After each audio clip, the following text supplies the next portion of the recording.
Lux presents Hollywood.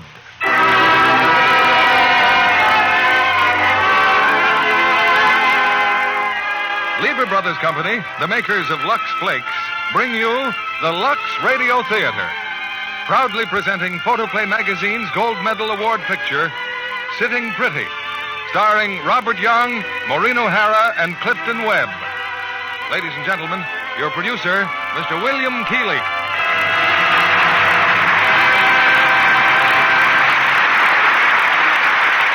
Greetings from Hollywood, ladies and gentlemen. This is the big night of the season in the Lux Radio Theater, because tonight we present the picture that you, the moviegoers of America, have chosen as the one you like best in 1948. It's that delightful comedy, Sitting Pretty, selected by you in a nationwide poll for Photoplay Magazine. Our stars are Maureen O'Hara, Clifton Webb, and Robert Young, the original cast, which made the picture a hit for 20th Century Fox. After tonight's performance, Sitting Pretty will receive Photoplay Magazine's coveted Gold Medal Award, one of Hollywood's highest honors. We had an idea some time ago that Sitting Pretty might win this award because every mail has brought requests for it. These letters told us what you thought of Lux Flakes, too. And I'm sure that if we could take a poll of housewives, their Gold Medal Award would go to Lux Flakes. Here's the curtain going up for Act One of Sitting Pretty, starring Clifton Webb as Lynn Belvedere, Robert Young as Harry, and Maureen O'Hara as Tacy.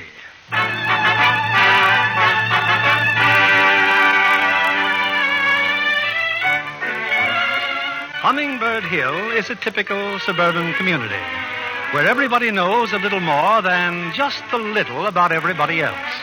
For example, the neighbors all know that the Harry King's housekeeper simply up and quit today, leaving that nice Mrs. King with that big house, those 3 noisy children, and that terrible dog to take care of all by herself. Yes, the news went through the community like a flash, chiefly because of Clarence Appleton. Mr. Appleton lives on the corner and has very little to do except grow iris and mind other people's business. Hello, Mr. Appleton. What are you doing with that feather? I am endeavoring to obtain some pollen from these iris. But why are you taking our flowers with the feather? I am not tickling, young man. I am gathering. I have your mother's permission, so just run along and don't bother me. We won't bother you. Just tell us what you're doing. Have you boys ever watched a bumblebee flitting from flower to flower? Sure. Well, I'm doing just what the bumblebee does. Gosh, can you sting, too? Oh, run away and play. No, wait, just a minute. Your housekeeper left today, didn't she? She sure did. You should have heard her, too. Indeed. Tell me, what did she say? Hey, Larry, here comes Pop. Pop! Hiya, Pop! Hiya! Pop! Hey, Mom! Pop! Who left his bicycle in the driveway? I guess I did, Pop. Sorry. How many times do I have to tell you kids never to do that? Did you lose left... another case in court today? No, I didn't lose another case in court today. I guess it's the heat. And Mrs. Maypole quitting. Some housekeeper. She sure was a drip, Pop. Maybe you've got something there. Well, how are you, fellas? Oh, fine. What's wrong with Roddy? What's he crying for this time? Oh, he's just crying, Pop. You know Roddy, he always has... Get off! Henry, get down! Oh, do something! Pull him off of me! Can't you kids train that big ox not to jump on people? He's just glad to see you, Pop. Some watchdog. He's glad to see everybody. Now, look here, Henry. Henry, leave that cat alone! Henry, come back, Henry! Come on, Murray, we better get Henry.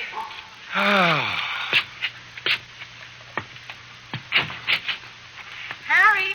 Hi. Hello, honey. Bad day, huh? I'm sorry about Mrs. Maypole. Oh, Harry, she knew we had 3 children and a dog when she took the job. Now, don't worry, honey. You'll find somebody else. Say, isn't that Clarence Appleton in the garden? What the devil's he doing? Oh, that? Well, it seems that we have a very healthy male iris, and he asked if he could have some pollen so he could breed one of his own. You don't say. Well, at least we should get our choice of the litter. Oh, Harry, please. Now, about Mrs. Maypole. Well, I've decided that we just can't afford a regular housekeeper anyway, unless, of course, you got that raise. Well, no, not yet. But being invited to the boss's house for dinner is a hopeful sign. Who'd you get for a sitter tonight? I didn't, Harry. You didn't, but we're due there in an hour. Oh, I phoned at least 15 of the little darlings. They're all tied up, sitting. Oh, it's no use, Harry. Just phone Mr. Hammond and tell him that we can't come. Okay, Tacy. He'll probably fire me, but okay. Sometimes I wish he would fire you. The sooner you stop letting Mr. Hammond kick you around Look, my love, for the last time, there's more to starting a law practice than just hanging out a shingle. You have to make contacts, and the only way you can do that is with an old established outfit. You know I'm right, don't you? Well, I know you're a lot brighter than Mr. Hammond thinks you are. Thank you. Now, what are we going to do about a sitter? I mean, for the future. I'll tell you what we're going to do. We are going to advertise. I'm going to put an ad in the paper for a resident sitter. What? A resident babysitter. Someone who can live in the spare room. Oh, you're crazy. Oh, I knew you'd say that. But just you wait and see. There must be someone we can get.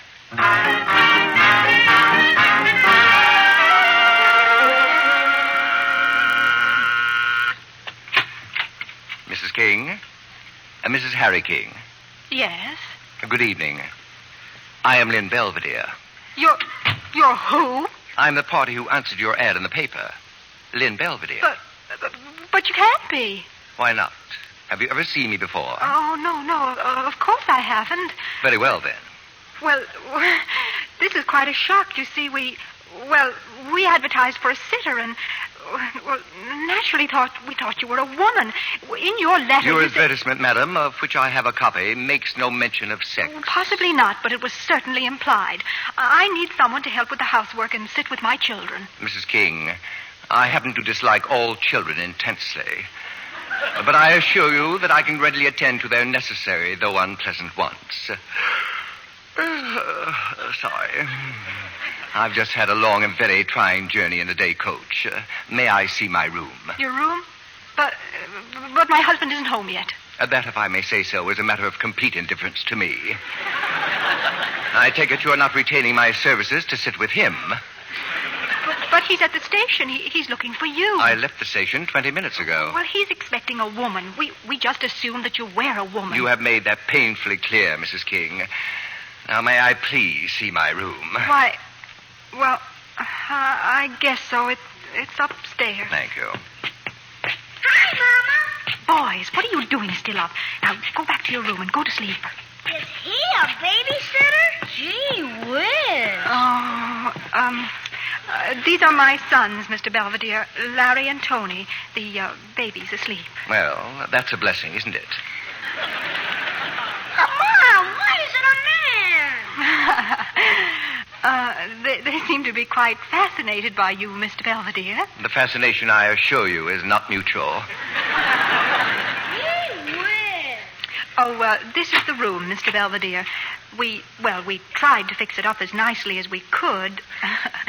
Of course, since you're a mister and not a miss, one or two things are obviously a little out of place.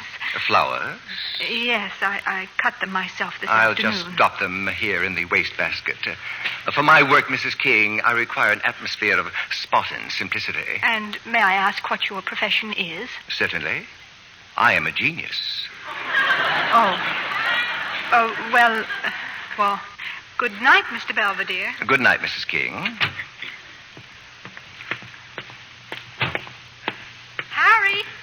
Harry, is that you? You and your cockeyed classified ad. She never even got off the train. Well, darling... Oh, darling, I've got something to tell you. While you were What's gone... so funny? Well, tell me. I'm afraid to. You socked me. Oh, stop the comedy and tell me. Mrs. King? Yes? Before I retire, may I inquire what time you serve breakfast? About 7:30. Thank you. Perhaps I should tell you now. I like fruit juice, coffee, and thinly sliced gluten bread, toasted. I'll try to remember. Thank you. Good night. Who in the heck was that? That, darling, is Lynn Belvedere. Huh? Stacy, it's a man!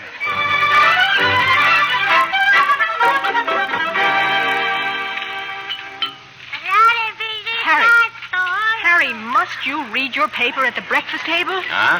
I always read paper at breakfast. Roddy, eat your cereal. Harry, please.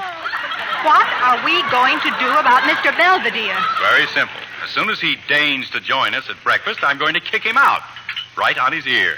Gee whiz, Pop. I think Mr. Belvedere's kind of cute. Me, too. Besides, he says he's a genius. Well, I don't think he's cute, and genius or no genius, I'm going to see Mr. Belvedere right now. Oh, I'd better go up with you. Now, you boys stay right where you are and finish breakfast. Oh, and help the baby with his cereal. Okay, Mom. Hiya, Robbie. How you doing with the cereal? He's grabbing a spoon, Larry. You better watch out. Oh, you wouldn't throw cereal at me, would you, Roddy? Why, that's baby stuff throwing cereal at... I warned you, Larry. I warned you. Roddy. Oh, gee whiz. Right in my hair. Mr. Belvedere, kindly open your door. Not a Mr. sound. Belvedere. Not a sound, Harry. He's probably still asleep. Well, we'll soon find out. Good morning. Oh, Harry, look. He's standing on his head. Good morning. You are standing on your head, aren't you? I am. Oh, we're sorry to dash in on you like this, Mr. Belvedere, but we did knock. I don't doubt it, Mrs. King. When I practice my yoga, I'm completely out of this world. I take it breakfast is ready. Now, look here, you. When I talk to somebody, I want to look him in the eye, not in the foot. Well, say something. It's no use, dear. He's out of this world.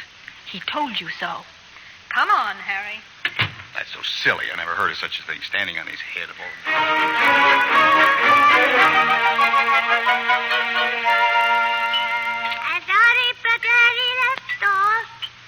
Here's your coffee, Mr. Belvedere. Thank you.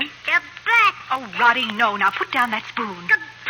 Roddy, all over Mr. Belvedere's sleeve. Don't do that, little boy. Now, look here, Belvedere. A joke is a joke, but this can't go on. Kindly be more precise, Mr. King. What can't go on? You're staying here, that's what. I'm perfectly willing to carry out my end of our agreement. I see no reason why you should default on yours. But it's impossible. You couldn't do the things we require. For example, could you bathe Roddy? Mrs. King, for many years I have successfully bathed individuals of all ages and sexes, and I've never had any complaints. Little boy, don't do that again. That's enough, Roddy. Now stop it. Mr. Belvedere, my wife tells me you're a genius. That is correct. Well, if I'm not too inquisitive, do you mind telling me what form it takes? Your genius? I am, in my way, a philosopher. Oh, I see. You just sit and think. Mr. King, if more people just sat and thought, the world might not be in the stinking mess that it is. Well, maybe you've got something there. And you can really handle children?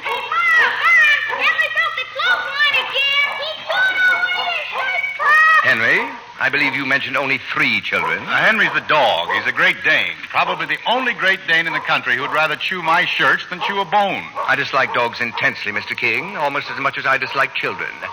And your children, if I may say so, have peculiarly repulsive habits and manners. However, I assure you I can cope with them successfully if given a free hand. Gesundheit. Tony, Larry, sit down and finish your breakfast. Casey, I'm going to the office. So long, kid. See you tonight. Bye, Dad. Oh, Casey, would you mind walking to the car with me? Oh, excuse me, Mr. Belvedere. And where do you boys think you're going? We'll go to the car, too. You will remain seated. Huh? Sit down. Finish your breakfast and chew each mouthful 28 times. Why? Not 20, mind you, nor 26, but 28 times. As for your baby brother... Nice going, Roddy. Bullseye. Right in Mr. Belvedere's face. So what do you think, Casey? Should we give the guy a whirl? Maybe, for a day or two? Oh, I suppose so. At least the boys seem to like him. Roddy, what's happened to Roddy? Oh, don't just stand there. He's been hurt. He's screaming. Larry, Tony, what happened to the baby? Harry, look. Cereal. Roddy's got cereal all over his head. Yeah, bowl and all.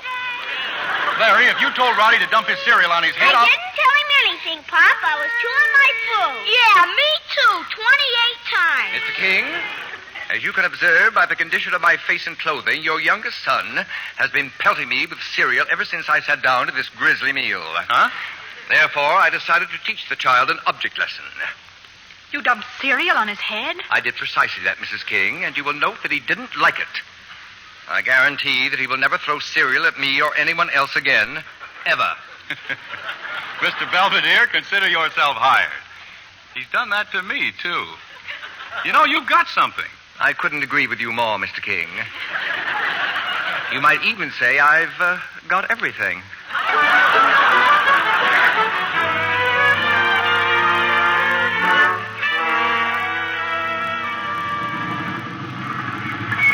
Hiya, fellas. Hiya, Pop. Hey, look at us. Well, what goes with you two? We're standing on our heads, Pop. Mr. Belvedere taught us. It's yoga. Oh, it feels swell. He says it relaxes you. Well, just be careful you don't relax so much you break your necks. We won't, Pop. Hi, baby. Everything under control? Hello, darling.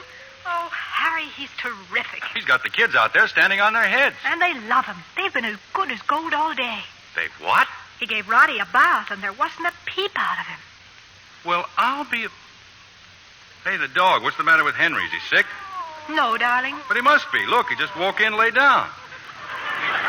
Stacey, that's the first time I've ever seen Henry walk. Every other time he's just galloped. He's not barking. No, darling. It seems that Mr. Belvedere used to be a dog trainer or something. Huh? And he had a long talk with Henry this morning. Henry's been quiet as a mouse ever since. Isn't it wonderful? It's incredible. But there's just one thing, Harry. Mr. Belvedere, well, he's sort of mysterious. How do you mean? Well, he locks himself in his room. I went up and listened, but I couldn't hear a sound. What do you suppose he does up there? He's so quiet. Well, maybe he stands on his head. That doesn't make much noise. Oh. Is he up there now? Oh, no. He's out taking a walk. Then why are we whispering? Oh, I forgot. He says he's going to go out for a walk every night before dinner. Harry, do you suppose it would be very unethical if we went It up most certainly and... would. But let's go.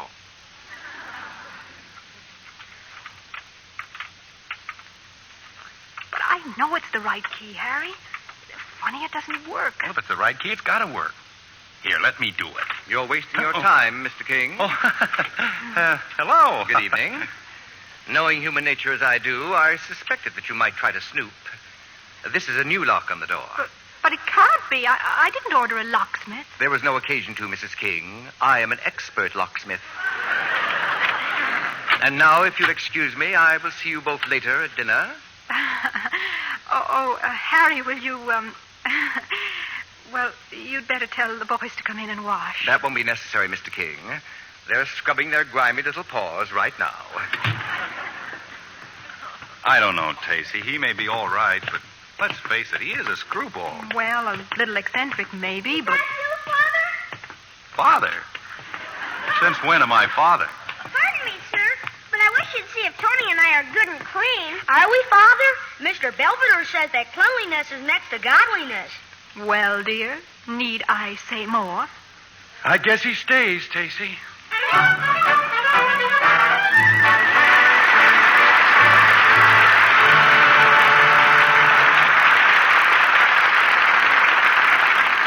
After a brief intermission, we'll present Act Two of Sitting Pretty. What is that book you were chuckling over, Libby? Oh, Chicken Every Sunday. Oh.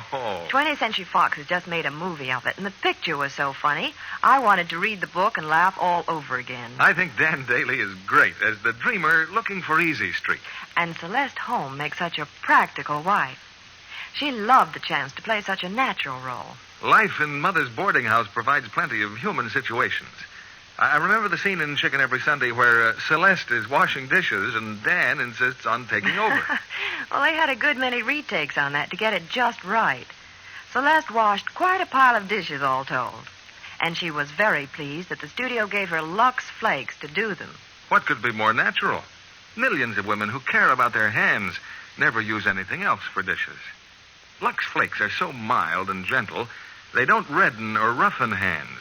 as strong soaps often do. And yet it costs so little to use Lux Flakes for dishes 3 times a day, it's really easy on the budget. The tiny diamonds of Lux are so sheer, they practically melt into suds the instant water touches them. I've never seen such thick, rich suds. These tiny Lux diamonds are a real triumph of the world-famous Lever Laboratories. And the suds last so long, these wonderful diamonds actually go further. Ounce for ounce, they wash up to twice as many dishes as any of 10 other leading soaps tested. They're thrifty. Here's our producer, William Keeley. Act 2 of Sitting Pretty, winner of Photoplay Magazine's Gold Medal Award. Starring Maureen O'Hara as Tacy, Clifton Webb as Lynn Belvedere, and Robert Young as Harry.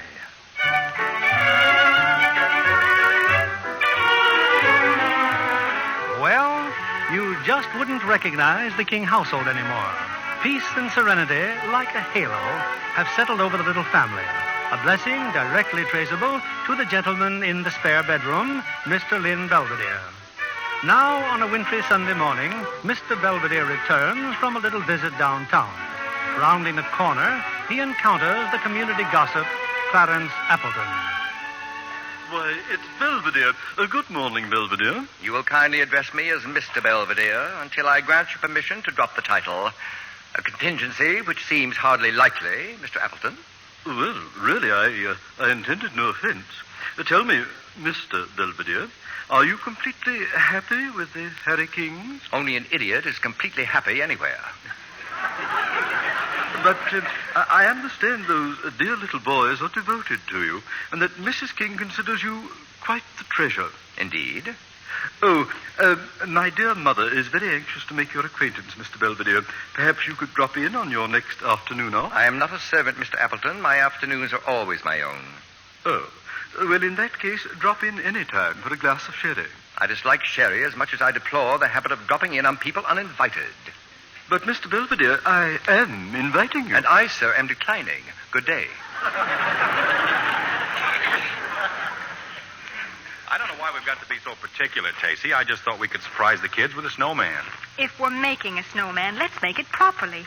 Now, you finish the arms and leave the face to me. Okay, Mommy. We all know you were a great sculptress before I married you. Any face, even a snowman's, must have expression and character. Well, hurry up, or the kids will be home from Sunday school. Tacy, look. Good morning, Mr. Belvedere. Good morning, good morning. Oh, I guess you left the house before we even got up. Yes, well, cold enough for you? Nippy, but it suits me. Well, how do you like our snowman? Mr. King, you should have let your wife do the face. I did the face. Oh, well, it will soon melt. Tacy, what do you suppose he's got in that package? Oh, how do I know? I've given up wondering about anything he does or has. Well, it made a noise. I distinctly heard a sort of metallic ticking. So did I. If he's doing anything illegal up in that room, we could get into a lot of trouble. Harry, do you suppose if you climbed up on that tree and, well, maybe crawled out on that limb, I could look right in his window. Tacy, go in the house. Well, why? Go in and watch the stairs. If he comes down, find some way to warn me. All right, but be careful. All I'm going to do is climb a tree. Can you see anything, Harry? Not yet, but I'm not high enough. Stop looking at me and watch for Mr. Belvedere. I am watching. I'll know what he's up to in just a minute now. Climbing trees, Mr. King, at your age. Huh? Oh, Better come out, Mrs. King. Bring a roll of gauze, please, and some adhesive tape.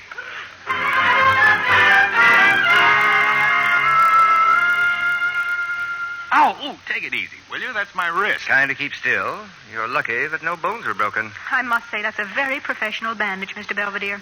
There aren't many people who could do that. That's substantially what General Pershing told me during the First World War. You were a doctor, too? A bone specialist. Oh, no.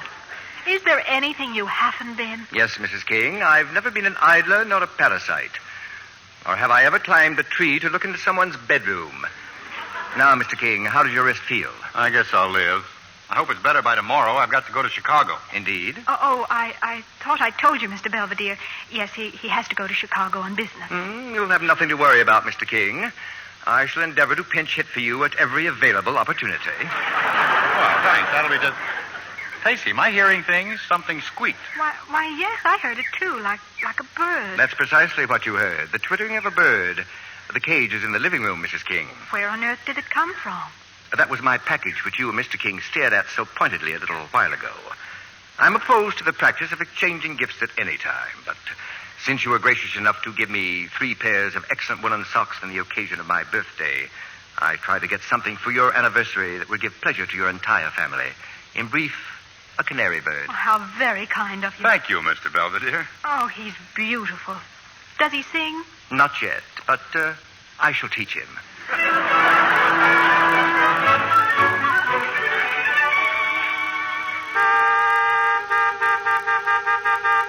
Hey, Tacy, go out and tell Bill to lay off that horn, will you? But, darling, you've got to catch a train, and if Bill and Edna are driving you to the station, Nobody's driving me to the station. I've just decided I'm not going to Chicago. Well, why not? I can't go. I can't leave you here alone with Belvedere. Alone with... Are you out of your mind? Well, you seem to find him very attractive, Tacy. I find the Grand Canyon attractive, too, but that doesn't mean that I'm in love with it. You're mad about him. Oh, I am insane with passion. Now, look, Tacy, I'm not suggesting that you and Belvedere will carry on while I'm gone, but... Oh, that's darn white of you. But you know how gossip starts, and, well, I just Look, thought... would you feel any better if I slept at Edna's house while you're gone? Well, yes.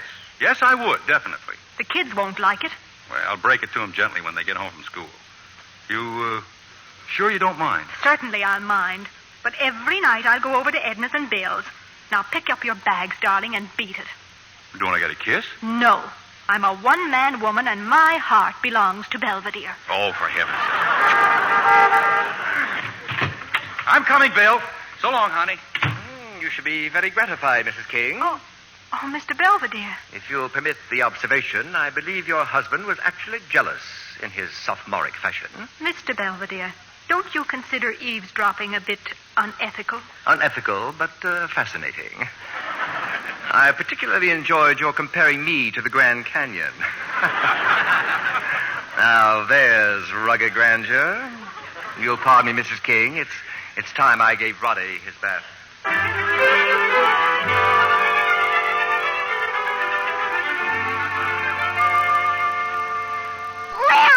Larry, wake up! Larry! What's the matter, Tony? Larry, I'm sick. My stomach hurts. Go back to sleep and you'll feel better. I can't. It hurts. Tell Mom. How can I tell Mom? You know she's sleeping at Aunt Edna's. I want my Mom. Will you pipe down, Tony? You'll wake Mr. Belvedere and Roddy. I don't care. Shh.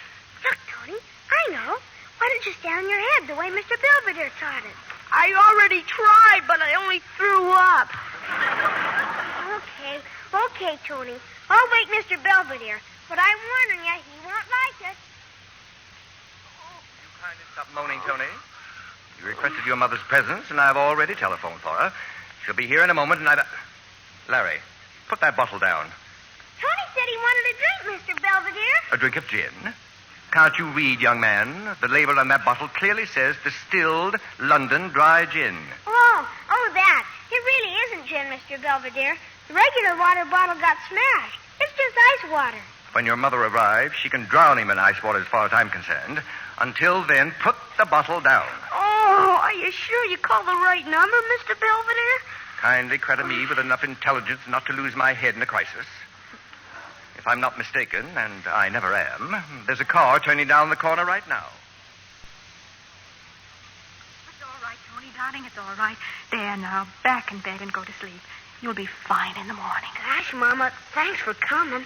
Oh, did you take his temperature, Mr. Belvedere? No, I'm satisfied that he simply has a bellyache.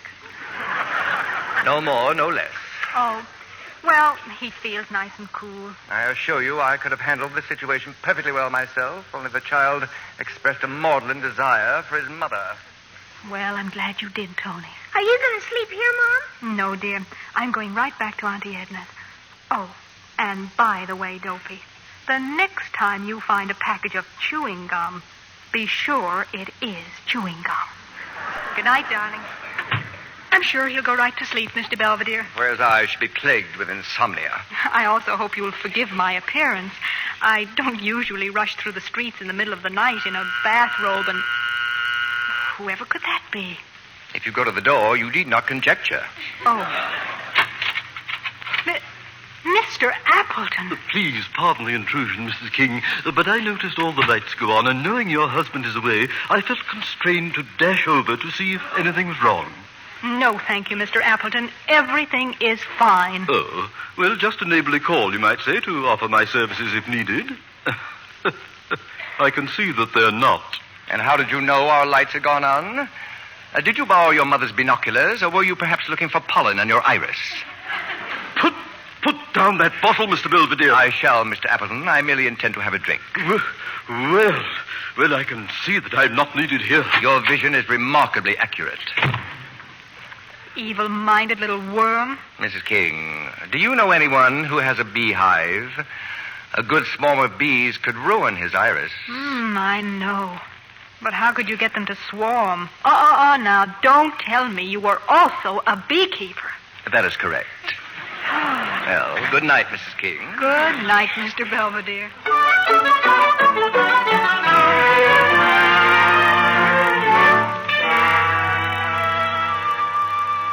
Well, I simply had to tell you, Horatio. As Harry King's employer, as the man he works for, you simply must... Go on, Clarence. What else? Isn't that enough?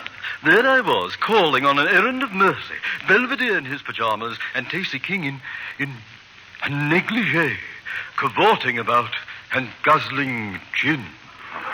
This is awful. The wife of my own employee. Well, I'm sending for Harry King at once. Oh, I don't suppose you let this get around, Clarence. You haven't told anyone else. Well, hardly anyone, Horatio. Drunk. 3:00 in the morning. Miss Adams, take a telegram to Harry King.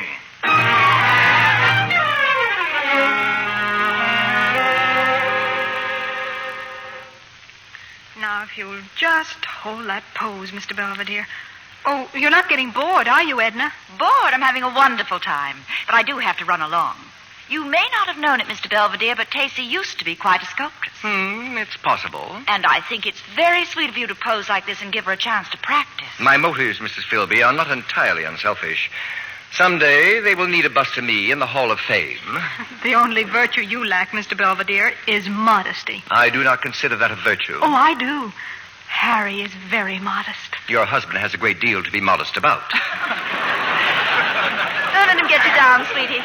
See you at the house tonight, huh? As usual, right after dinner. Goodbye, Mr. Belvedere. Thank you for going. Now perhaps we can get something accomplished. I doubt it. It's your jaw, Mr. Belvedere. Your jaw, it just isn't right. My jaw is perfect. Come here and I'll demonstrate. Now, if you place your fingertips at the base of my jaw... Like this? A little higher. That's it. There you are. Now, feel how the orbicularis oris operates. Now, over here, at the jawbone. Well, can't you feel it? Oh, yes. Well, this is a cozy little scene. Harry! Why, darling, what a wonderful surprise. I didn't expect you till Thursday. Pretty obvious you didn't.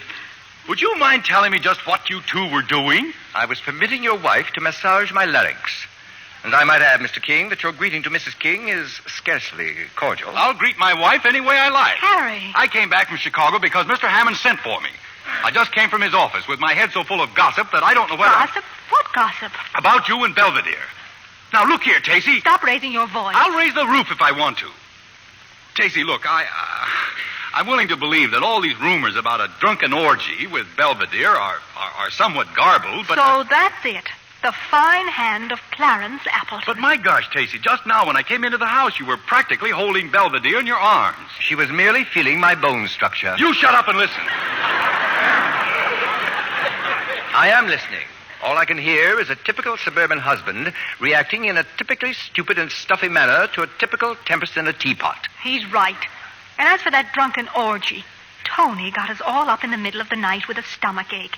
I dashed over from Edna's and I wasn't in the house 10 minutes when that horrible little Mr. Appleton came snooping around. Oh, well, I imagined it was something like that. Look, I'll admit it's all pretty silly, but... Well, but what? Well, I was just thinking that perhaps it might be simpler all around if Mr. Belvedere sought employment elsewhere. I see. To satisfy malicious gossips like your dear boss and Clarence Appleton, you want us to kick Mr. Belvedere out. In a word, yes. And that is your final decision, Mr. King? Yes. I'm sorry, but that's final. No, Daddy, no. Oh, hi, kids. Please let him stay, please. Please, Father. I'll do anything you want, only please don't send Mr. Belvedere away. That's enough of that. Your father's not the type to be swayed by sentimental pleading. Don't let him go, Father, please. We love Mr. Belvedere. Don't go, Uncle Lynn. Little boy, don't ever again, as long as you live, dare to call me uncle. By no stretch of the imagination could I possibly be a relative of yours. My name is Mr. Belvedere. Is that clear? Yes. Yes, sir. Yes, sir. That's better. What the heck's the matter with Roddy? Children are psychic, Mr. King. They can sense impending disaster. Okay. I know when I'm licked. You can stay. What? Roddy, stop crying. And listen, the canary bird. He's singing.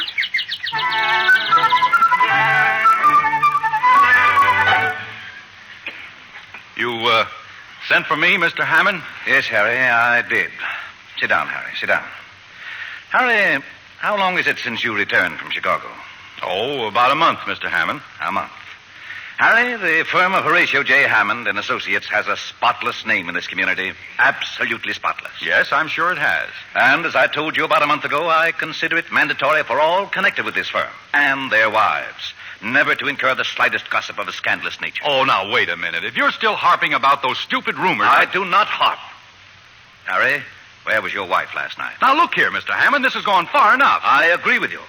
Last night, your wife and Mr. Belvedere were seen together at the Crystal Cafe. They were dancing the rumba. That's ridiculous. Last night, Tacey and Edna Philby attended a lecture at the Women's Club. You were with your wife? No, I wasn't. I was tired and I went to bed early. I don't doubt that Tacey might have attended the lecture. But I know that after the lecture, she was dancing the rumba with Mr. Belvedere at the Crystal Cafe. I saw them there myself. So did my wife, Mrs. Hammond. So did Clarence Appleton and his mother. Now for the details. Oh, it hurts me, Harry. It hurts me deeply to tell you this.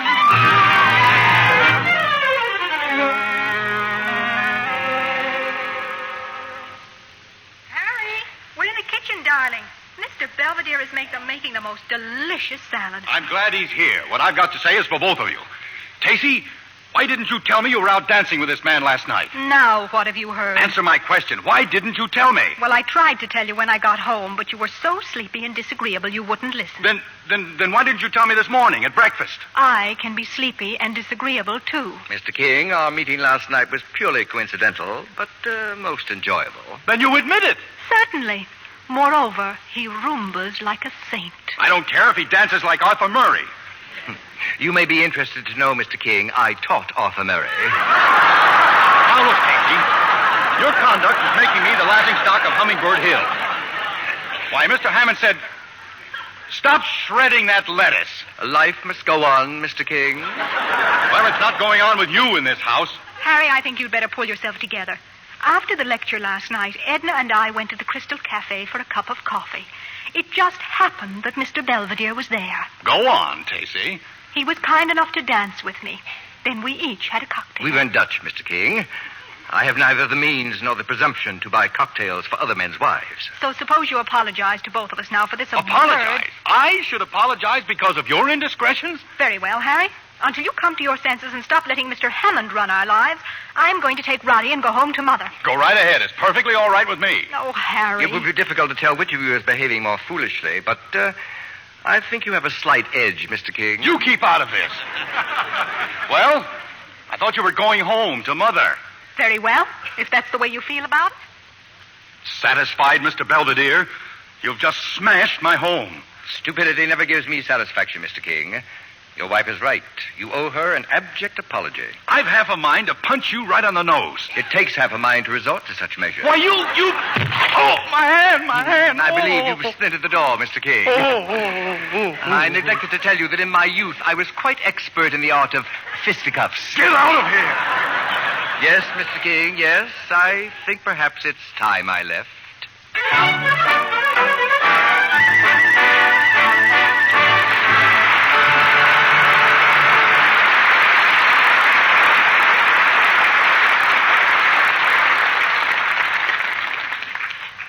We pause now for station identification. This is CBS, the Columbia Broadcasting System.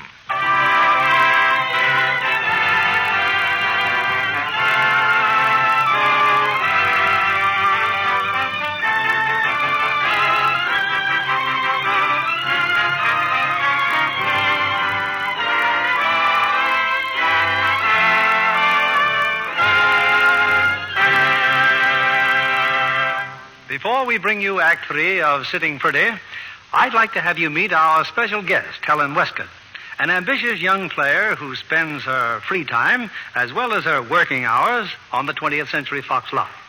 How about that, Helen? I just can't keep away, Mr. Keeley.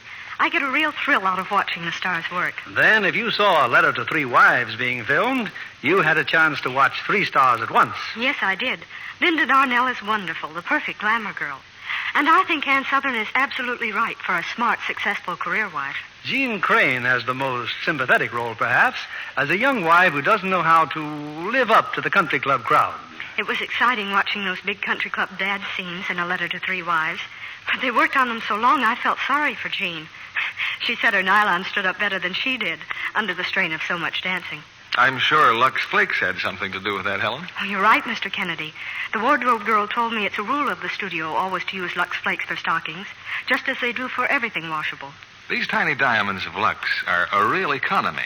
Scores of strain tests on all kinds of stockings prove it. Washing stockings with strong soap or rubbing with cake soap make runs come quickly. But with Lux Flakes, even sheer nylons last twice as long. I do believe that's true, Mr. Kennedy. I'm devoted to Lux Flakes myself. Well, then you've probably noticed how much faster these tiny diamonds of Lux dissolve. They bubble up into suds the instant water touches them. Make richer suds, too, that last and last. They're such perfect care for stockings, it's no wonder 90% of the makers of stockings recommend these tiny diamonds of Lux. Thank you for coming tonight, Helen Westcott. Thank you. Back now to our producer, William Keeley. The curtain rises on the third act of Sitting Pretty, the Photoplay Magazine Gold Medal Award winner, starring Clifton Webb as Lynn Belvedere, Robert Young as Harry, and Maureen O'Hara as Tacy.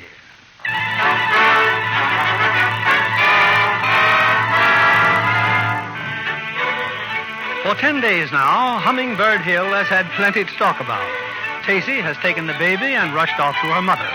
Mr. Belvedere has mysteriously disappeared. And Harry is struggling unhappily to keep together what remains of his home. But now, something akin to an atom bomb has suddenly struck the community. A new novel has appeared in all the bookstores, and the critics are raving about it. Unknown author writes brilliant satire of life in the suburbs. Sensational new novel hailed as best in years. First and second printing sold out. Entire country clamoring for copies. And what has this book to do with Hummingbird Hill? Plenty. It's all about Hummingbird Hill and the people who live there.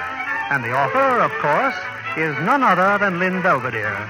For certain readers, the novel holds a particular and dismaying interest. People like Clarence Appleton.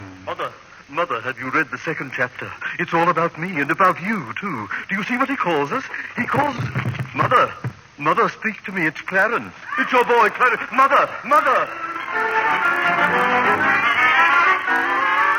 And then there are others like Horatio J. Hammond. It's slander, that's what it is.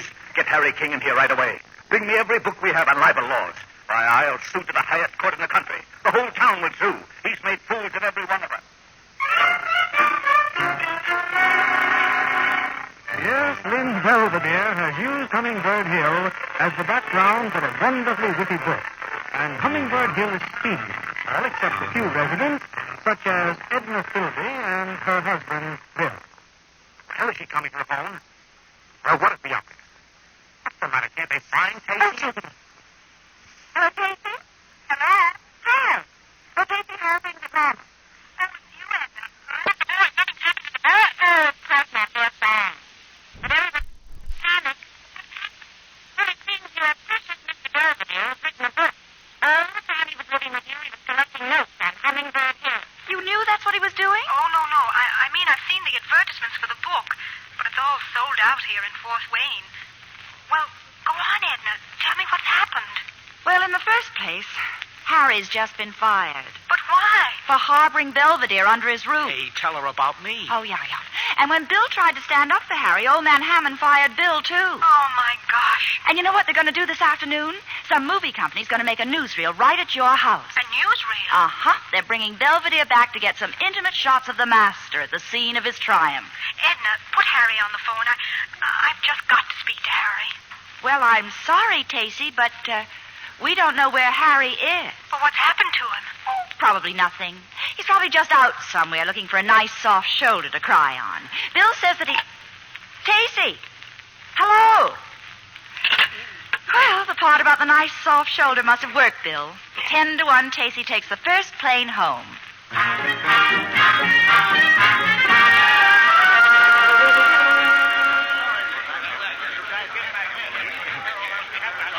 What's the matter with you policemen? We're trying to make a newsreel in this house.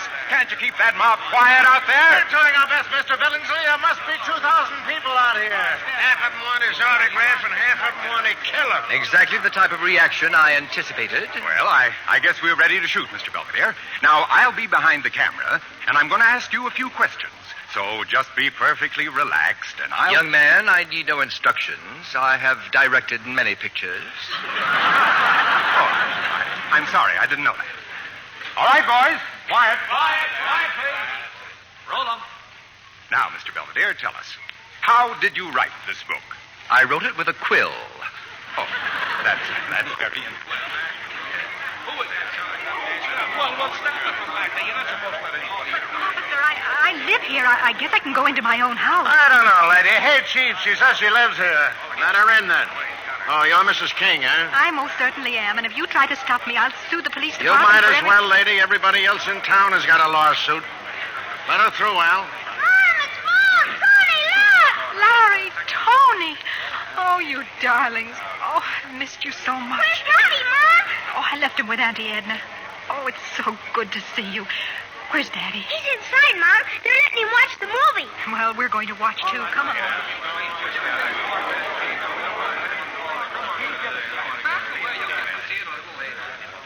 Mr. Belvedere, critics throughout the country have unanimously hailed your novel as a masterpiece of sheer genius. That is correct. Well, how do you feel about it? I feel they were quite conservative. Hey, Pop! Quiet over there. We're trying... Cut. That must be Mrs. King. It certainly is. Oh, Tacy. Gosh, I'm glad to see you. Oh, I had to come back, darling. I came the minute I heard you were in trouble. Don't worry. It'll all work out all right. I've been such a dope, Tacy. You have indeed. But there's no need to be emotional, Mrs. King. He won't starve. Oh, Mr. Belvedere, I don't quite know whether to congratulate you or to... Strike me with a baseball bat. Well, yes. It's a moot point. Mr. Belvedere, please, we haven't finished shooting. You are mistaken, young man. We have. Now, run along and take your little helpers with you. Edna, is that you? Oh, well, come on in. Roddy wants his mama, Tacy. I'm sorry, but I thought I'd better bring him over. Come on upstairs, Edna. Let's get out of this shambles. Yeah, go ahead, dear. I'll be up as soon as I get rid of this gang. Look, fellas, enough's enough. Get all these people and cameras out of here, will you? Okay, boys, wrap it up. Just one of the penalties of fame, Mr. King. Well, I'm not famous. You will be. My book has made you immortal. Hey, you can't go in there. I am Horatio J. Hammond, and I'll go anywhere I please. Where is this Belvedere person? Oh, there you are. Don't you take your hat off when you crash somebody's house? Don't you talk to me like I'll that. talk to you any way I like. You fired me, remember? Take off your hat. All right, it's off. Now then, Mr. Belvedere, it gives me the greatest possible pleasure to serve you personally with this summons. Summons? Well, how interesting. I am suing you for $1 million for libel. Splendid. That's a good round sum. I'm going to sue you, too. And me. And I, Mr. Taylor. My mother and I are going to sue for another $1 million. In addition, we shall see that you are run out of town. Excellent, Mr. Appleton.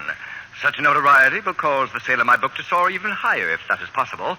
Mr. King, Mr. Philby, would you two young men be interested in acting as my attorneys in these threatened suits? Are you serious? Mr. King, I never jest about $1 million. Money is the root of all evil, and I have the greatest possible respect for it.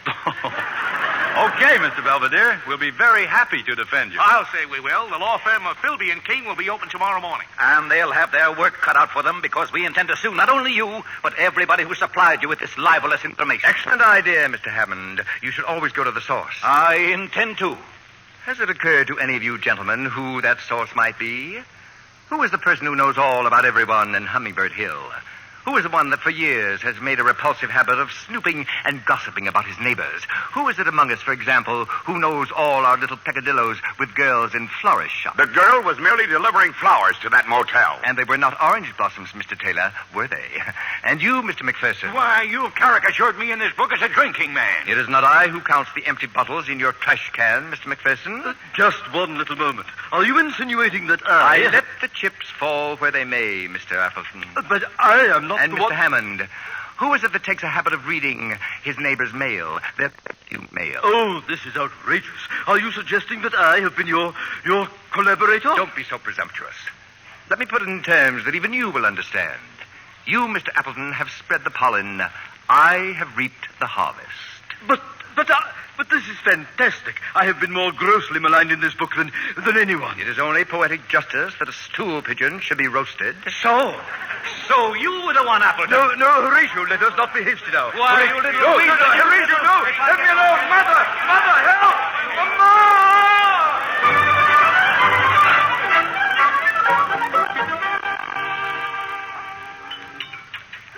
More toast, Harry? Coffee? Thanks, Stacy. Hey, take a look at this. They've got Clarence Appleton's picture in the paper. Boy, what a shiner. I bet it nearly killed him when Mr. Hammond went over and trampled down his iris bed. Well, how would you like to go celebrating tonight? Love to. Would you care to take me dancing? Dancing? Remember, I don't dance as well as Mr. Belvedere. No, dear, but you're much prettier. Uh-oh. Wait a minute. We can't go anywhere. Who'll sit with the kids? I will. Mr. Belvedere. The mere fact that I have been catapulted into fame does not blind me to the obligation I undertook here. Mr. Belvedere, you're an amazing man. Just what are your plans for the future? My dear Mrs. King, this book of mine is only the first volume of a trilogy. I estimate the other 2 volumes will take me at least 2 years more. And you're going to write them here? Posterity will demand that the entire masterpiece be written under the same roof. Your house will become a shrine, Mr. King. I'm surprised that you even want to stay. It can't be very convenient. You claim you don't even like children. That is correct. Now, if you'll excuse me. Oh, Mr. Belvedere. Yes? I think it's only fair to tell you that before long we're expecting another child. Then you will find me of great service, Mrs. King. I was also an obstetrician.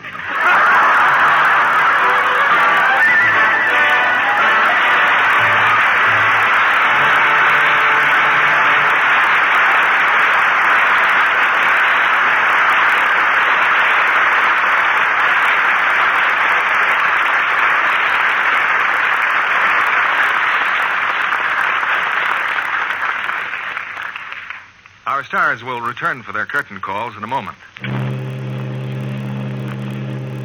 All aboard for London, Paris, Cairo, Honolulu. But hurry, it's the chance of a lifetime. Don't miss the boat in Lever's sensational $50,000 travel contest. You may win the most wonderful vacation you'll ever have in your life. Just imagine. First prize is a round-the-world tour for 2. All travel expenses paid, plus $1,000 pocket money and $700 for new clothes. Or you can have $10,000 in cash. And that's not all. 15 wonderful second prizes, too. Each an all-travel expense trip to Europe. Or $2,500 in cash. Besides all that, there are 400 additional cash prizes, each a crisp new $10 bill. If you win the first prize, you travel in luxury for 101 days. The best accommodations everywhere. All trips are arranged by Thomas Cook & Son, world-famous travel agents. Get in on this exciting contest tonight. Here's all you do. Just finish this statement in 25 words or less. I like the large-size box of Lux Flakes because. Send each entry with a box top from the large-size Lux Flakes to Lever Tour the World Contest, Box 1, New York 8, New York. Follow complete rules on the entry blank you can get at your store. Get your entry in this week, sure. This is our last announcement on the Lux Radio Theater. Mail entry to Lever Tour of the World Contest, Box 1, New York 8, New York. Only residents of continental United States, Alaska, and Hawaii are eligible. We return you now to William Keighley. We know now why Sitting Pretty was picked as the favorite film of the year. And here are three of the reasons. Robert Young, Maureen O'Hara, and Clifton Webb.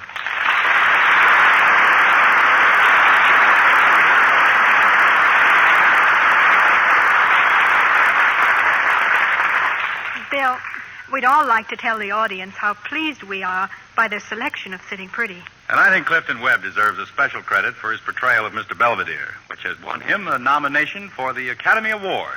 Thank you, Bob. And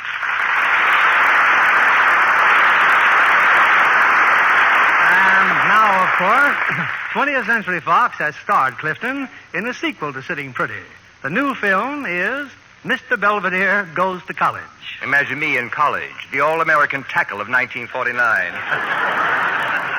I'll probably wind up in the Rose Bowl. Playing tackle? No, picking roses. Well, you'll all be picking up medals later tonight when Sitting Pretty receives Photoplay Magazine's Gold Medal Award at the gala dinner at the Beverly Hills Hotel. I understand George Jessel will be the master of ceremonies. That's right, Bob. And our audience can get complete details of all the awards in the March issue of Photoplay Magazine, which is out now. I was very pleased to learn that The Street with No Name has been selected as one of the 10 most popular pictures of the year. Oh, Bill, before we leave for the dinner, I'd like to pass on a personal award of my own to Lux Flakes. We always have it on hand at my home. Thank you, Maureen. And now for next week's play. It's a current success from Universal International Studios, The Unafraid. And we'll have the original stars of the picture, Joan Fontaine and Burt Lancaster. This is a hard-hitting action drama that brings together for the first time a new romantic team, the lovely and accomplished actress Joan Fontaine and the two-fisted Burt Lancaster. You'll have another hit in your hands, Bill. Good night. Good night. Good night. I'll see you all later at the Photoplay Awards dinner.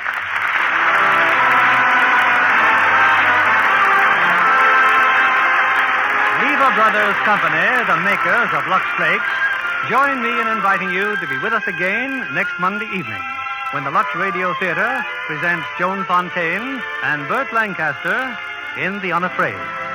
This is William Keighley saying good night to you from Hollywood.